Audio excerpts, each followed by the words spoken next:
Bismillahirrahmanirrahim. Assalamualaikum warahmatullahi wabarakatuh. Apa kabar sahabatku semua? Semoga kalian sehat jasmani dan rohani, tetap dalam lindungan Allah Subhanahu wa taala. Selamat datang di channel Umma Azul. Pada kesempatan kali ini saya akan bercerita tentang seorang tokoh yang hebat, yaitu Abdullah ibnu Ummi Maktum. Beliau adalah si buta yang mengibarkan bendera jihad dan terjun ke kancah perang. Kepribadian dan kemandirian ilmu serta pola hidup yang ditempuhnya mempunyai keistimewaan tersendiri dalam sejarah Islam. Allah mengganti matanya yang buta dengan cahaya dalam pandangan mata hatinya dan kebersihan hatinya. Meskipun ia buta, ia mampu melihat dengan mata hatinya sesuatu yang tidak dapat dilihat oleh orang-orang yang memiliki mata untuk melihat. Hatinya menyerupai teropong yang mampu menerima rahasia-rahasia Allah dan sinar wahyu. Ia menuruti apa yang dikehendaki oleh Nabi kepadanya agar tinggal di Madinah.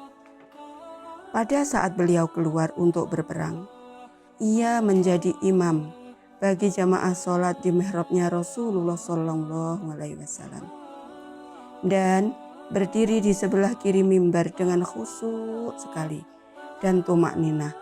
Mulutnya mengucapkan kalimat-kalimat yang memilukan hati dan gemetar karena takut kepada Allah.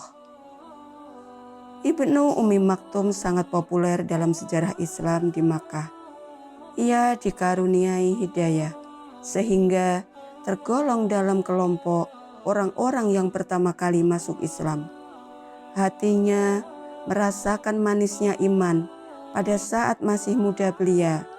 Ia merasakan bahwa Islam memenuhi kesadarannya sehingga semasa remajanya hatinya telah bersih, suci, baik jasmani maupun rohani. Kehilangan pandangan kedua matanya justru baginya sebagai nikmat dari Allah yang dilimpahkan kepadanya. Sebab Allah menggantikannya dengan mata hati yang mampu melihat kebenaran secara terang benderang. Dari sini dapat dipahami arti firman Allah yang tersebut dalam kitabnya tentang kebutaan yang sebenarnya. Sesungguhnya bukanlah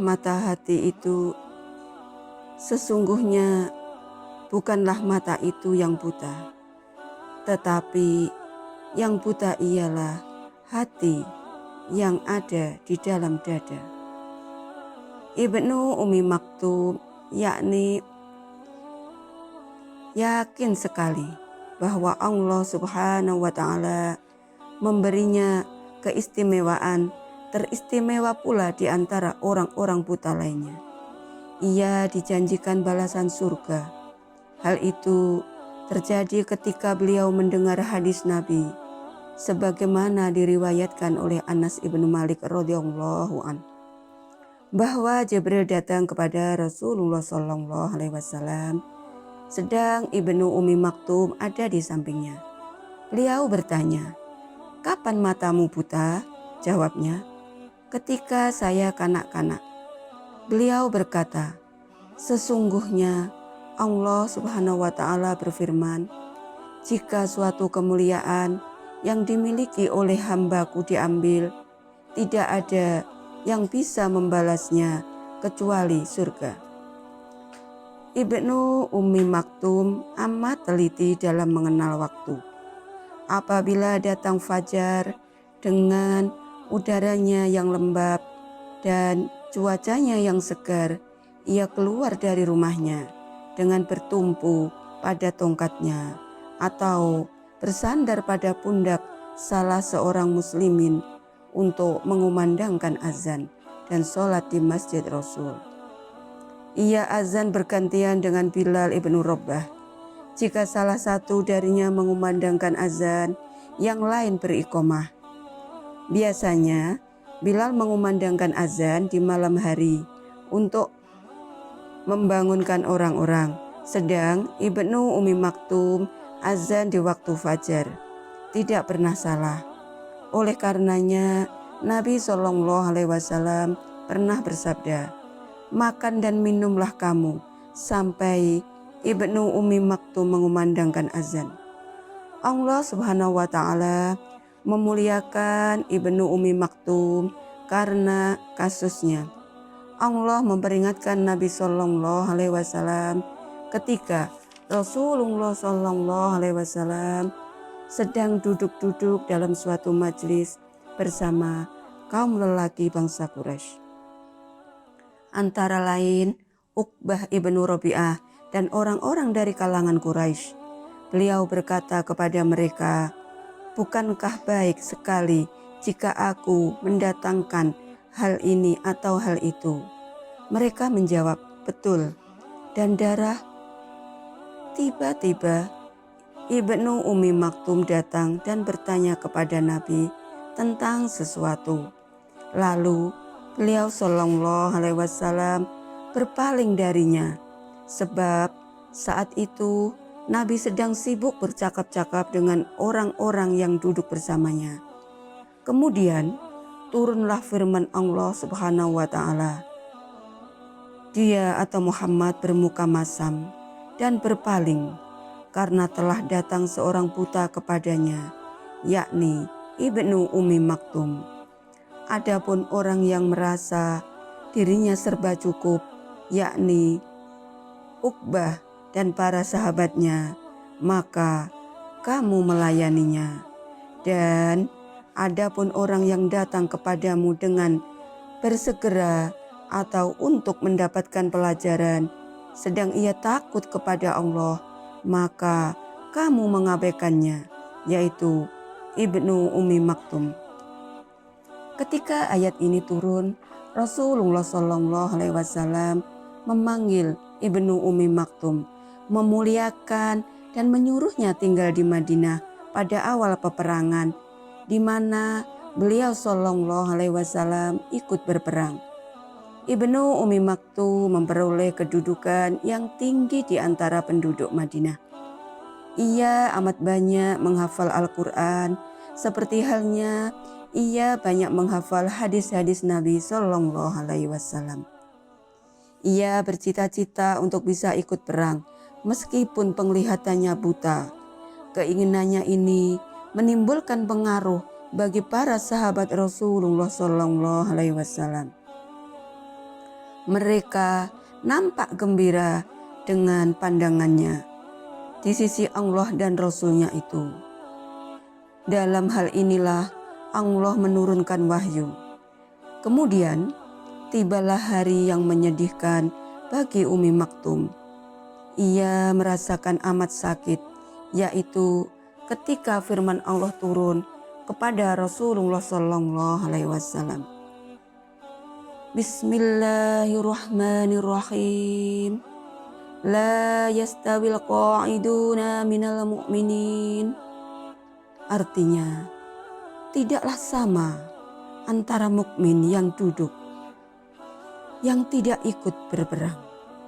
Al-Quran Surat An-Nisa ayat 95. Dengan ayat itu, Ibnu Ummi Maktum berkata, "Ya Allah, Engkau mengujiku dengan penglihatan yang buta. Lantas, bagaimana aku akan berbuat?" Lalu turunlah ayat, Bismillahirrahmanirrahim. Ghairu ulid doror. Artinya, selain orang-orang yang tidak mempunyai uzur.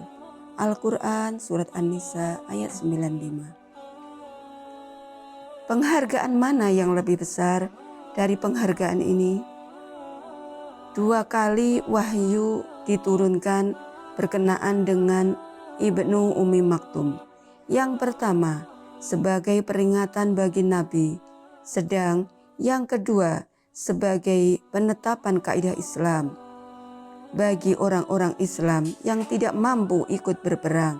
Di antaranya adalah Ibnu Ummi Maktum. Tapi Ibnu Ummi Maktum amat menghendaki untuk bergabung dengan barisan para pejuang. Keinginan ini diungkapkannya dengan nada keras. Ia berkata kepada para sahabat Rasulullah Sallallahu Alaihi Wasallam, "Berilah aku bendera. Saya ini buta, tidak bisa melarikan diri. Gabungkanlah aku di antara dua barisan." Ternyata sahabat yang mulia ini tidak meninggal dunia sebelum terlaksananya keinginan tadi. Ia mati syahid di hari Al-Qadisiyah dalam keadaan membawa bendera hitam dan berbaju perang panjang. Ia adalah orang buta pertama yang ikut berperang dalam pertempuran yang dilakukan oleh kaum muslimin. Sejarah memberikan penghormatan atas kehidupan orang besar ini. Alangkah sedikit dan jarang orang yang menghormati perjalanan sejarah hidupnya. Sampai di sini dulu kisah hari ini. Terima kasih kepada para sahabatku semua yang sudah mendengarkan. Jangan lupa subscribe, komen, like dan share kepada sahabat yang lain. Semoga ilmunya bermanfaat dan dapat ridho Allah. Wassalamualaikum warahmatullahi wabarakatuh.